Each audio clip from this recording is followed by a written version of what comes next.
And a large part of the Trump administration's strategy relies on low household and corporate taxes to drive economic growth. Joining us now to discuss is Pete Sepp. He's president of the National Taxpayers Union. Pete, good to see you. The GOP's 2017 tax cuts are set to expire this year. Republicans are working on their new tax plan. But what would an expiration of the 2017 tax cuts look like for Americans?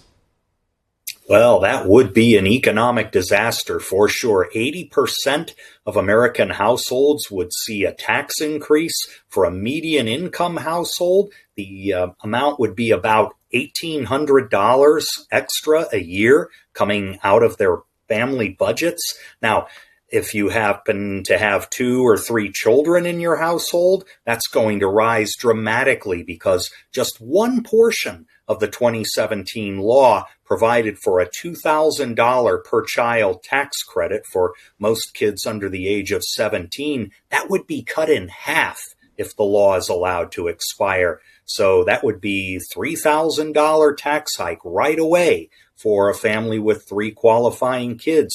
You add in the tax rates going back up, the fact that small businesses, including home-based businesses, would suddenly have their 20% deduction ripped away from them. This would be a serious situation, and I think would almost certainly plunge the economy into recession if we don't take action. Now, Pete, Trump and the Republicans are clearly working to avoid such an outcome. So the budget reconciliation process was the first step in creating the new tax laws that can pass the Senate without the risk of a filibuster. So what will happen next? Well, the House right now is working with its own committees to fulfill the so-called instructions of that reconciliation bill. Basically, bring the details to fruition of how the tax cuts are going to look. What duration will they have going forward? Are there any additional priorities of the president that will be reflected in the tax portion of that bill? They're also working on budgetary portions. Now, contrary to popular belief, the House's reconciliation bill does not cut federal spending by $2 trillion.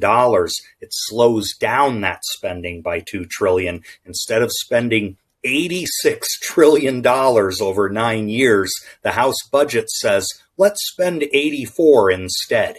That is hardly a major cut in federal spending. Yeah, Pete, so let's dive in a layer deeper. What do you anticipate the highlights of this tax policy that appears to be culminating would be, and it sounds like you think that there are some gaps to where you'd like it to see. So what do you expect next in the details of the tax policy?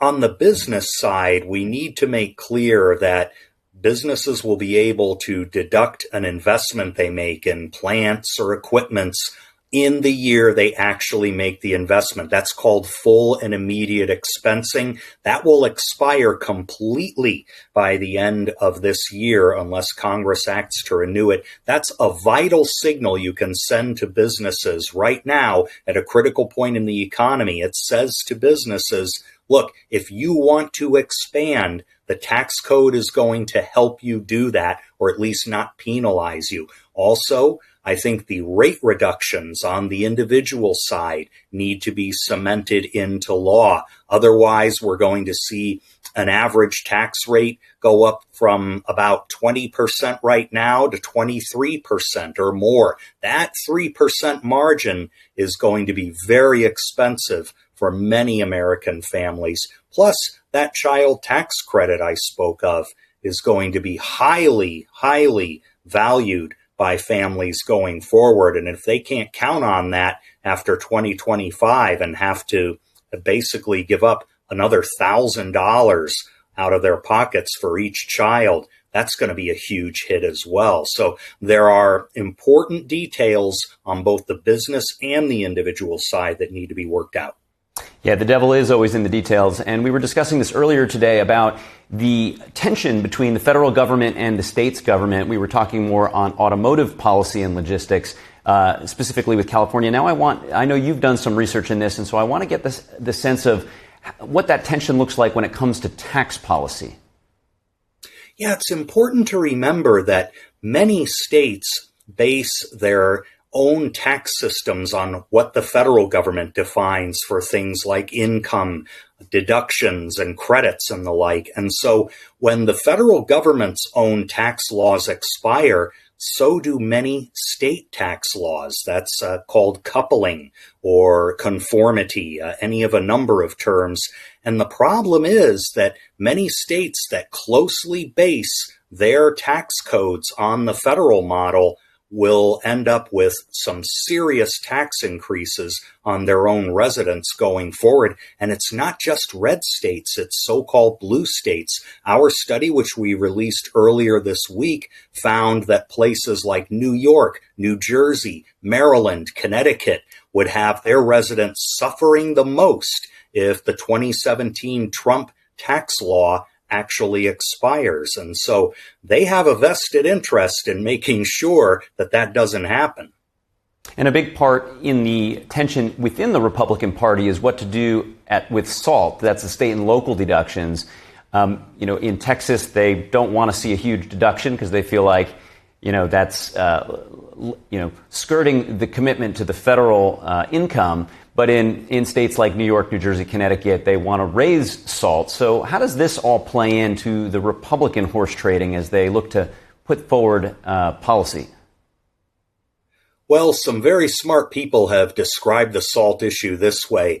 Prior to the 2017 law, there was a SALT limit in the form of many provisions like that horrible alternative minimum tax and the limit on itemized deductions. Now, SALT is more transparent. There's simply a $10,000 cap on how much you can deduct. If we want to go back to the old way and no longer cap SALT directly, well, that's going to bring back the alternative minimum tax for 7 million or more households, deduction limits, all kinds of complexity and limits that are going to harm people financially anyway. So the real issue here is just keeping the law the same and making sure that everyone understands the hard limit, or reversing it to a much worse situation. I would bet on the $10,000 limit and keeping that in place.